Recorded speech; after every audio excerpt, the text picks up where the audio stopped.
নমস্কার, নিউজ 18 বাংলায় স্বাগত। আমি মিমি। শুরু করছি নজরে বাংলা। বৃহস্পতিবার হুমায়ুন কবিরের একটা ভিডিও প্রকাশ করে তৃণমূল, আর এ নিয়ে রাজ্য রাজনীতিতে চাঞ্চল্য।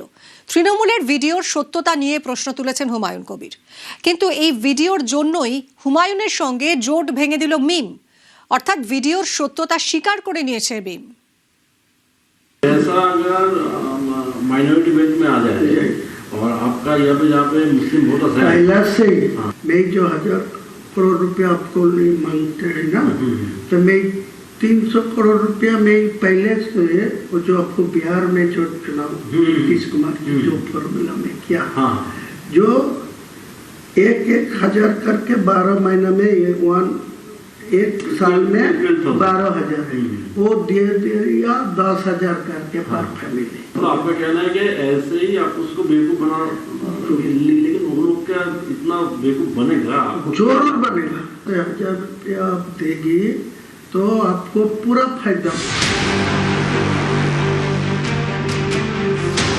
তৃণমূলের প্রকাশ করা ভিডিও, হুমায়ুন কবির এর সত্যতা নিয়ে প্রশ্ন তুলেছেন।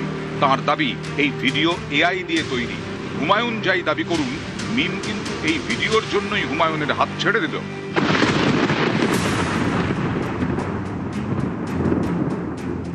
ভেঙে দিল জোট, অর্থাৎ ভিডিওর সত্যতা স্বীকার করে নিয়েছে মিম। তাদের বক্তব্য,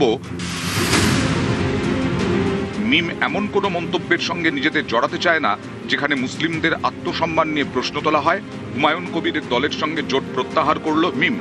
পশ্চিমবঙ্গের বিধানসভা ভোটে মিম একাই লড়বে, কারো সঙ্গে জোট করে লড়বে না। ব্যারিস্টার আসাদউদ্দিন ওয়াইসি সাহেব যে সিদ্ধান্ত নিয়েছে 2026 বিধানসভা নির্বাচনে মিম বাংলায় একাই লড়বে। কালকে সোশ্যাল মিডিয়ায় একটা ভিডিও ভাইরাল হয় হুমায়ুন কবির সাহেবের। সেই ভিডিওতে হুমায়ুন কবির সাহেবকে বলতে দেখা যায়, বাংলার মুসলমানকে আমি বোকা বানাতে চাই। যারা বাংলার সংখ্যালঘু মুসলমানকে নিয়ে খেলা করতে চায়, বিজনেস করতে চায়, বাংলার মুসলমানের আবেগ নিয়ে খেলতে চায়, তাদের সঙ্গে ব্যারিস্টার আসাদউদ্দিন ওয়াইসি সাহেব নাই ক্লিয়ার করে দিয়েছে। মিমের কোনো অস্তিত্ব পশ্চিম বাংলায় আমি ব্যবহার করিনি। ওনারা যখন সিদ্ধান্ত নিয়েছে, আমি আজকে থেকে মিমকে নিয়ে কোনো কথা বলবো না, কোনো ক্ষতির আমি মানি না। কারণ আমি কারোর উপরে নির্ভর করে আমার রাজনৈতিক দল আমি ওপেন করিনি।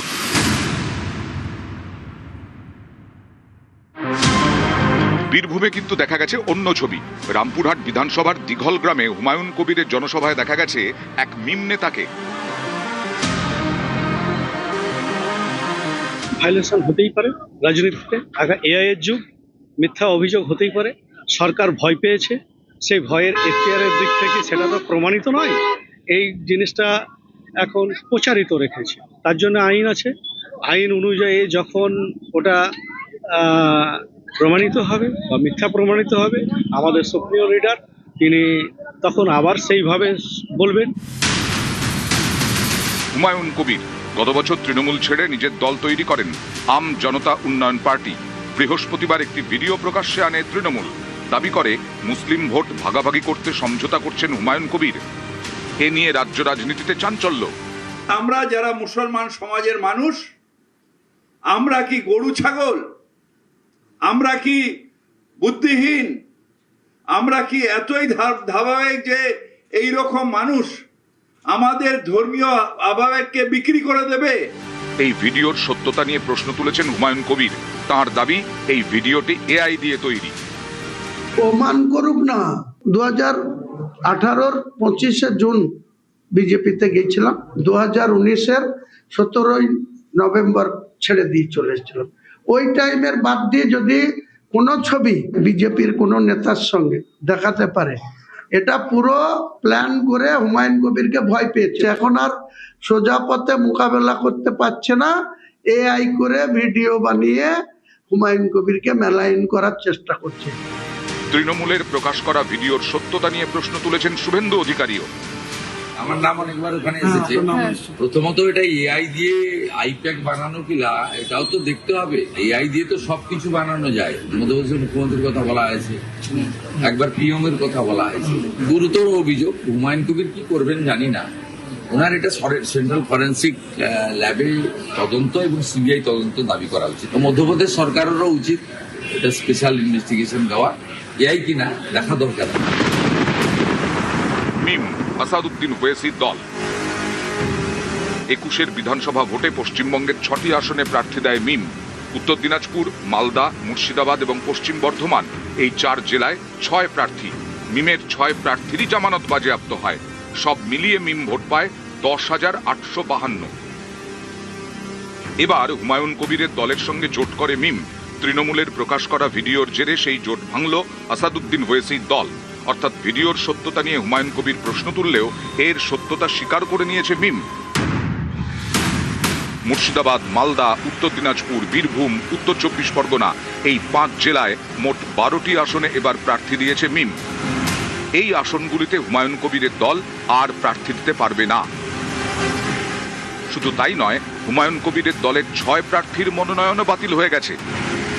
নিউজ 18 বাংলা। আর ভিডিও বিতর্কে হুমায়ুনের দলেও ভাঙন। এবার পদত্যাগ হুমায়ুনের দলের সভাপতির। আম জনতা উন্নয়ন পার্টির সভাপতি পদত্যাগ করেছেন। ভোটের বাংলায় বড় ষড়যন্ত্রের অভিযোগ। টাকার বিনিময়ে হুমায়ুন কবিরের সমঝোতা, কেন্দ্রীয় নেতাদের সঙ্গে যোগের অভিযোগ। বৃহস্পতিবার ভিডিও দেখিয়ে অভিযোগ করে তৃণমূল। ভিডিও বিতর্কের পরই দলের মধ্যে ভাঙন।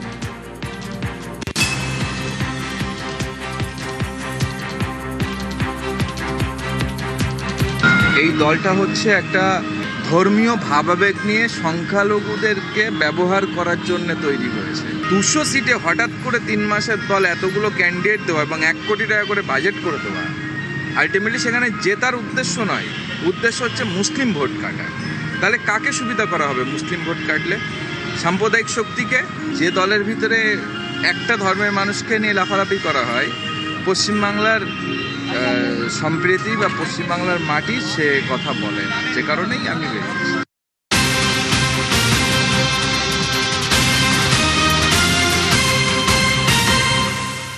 হুমায়ুন কবিরের নামে ফের থানায় অভিযোগ দায়ের। সিউড়ি থানায় সংখ্যালঘুদের অপমানের অভিযোগ। ময়দান রেজিনগরের পর এবার সিউড়ি থানায় অভিযোগ দায়ের। কথা বলবো সুপ্রতিমের সঙ্গে। সুপ্রতিম, কারা এই অভিযোগ দায়ের করলো, কি বলা হয়েছে অভিযোগে? দেখো, সেটা হচ্ছে ময়দান থানা, রেজিনগর থানায়, তারপরেই কিন্তু সিউড়ি থানায় অভিযোগ দায়ের করলো হুমায়ুন কবিরের বিরুদ্ধে রাষ্ট্রীয় অল্পসংখ্যক আরক্ষণ মোর্চার তরফ থেকে।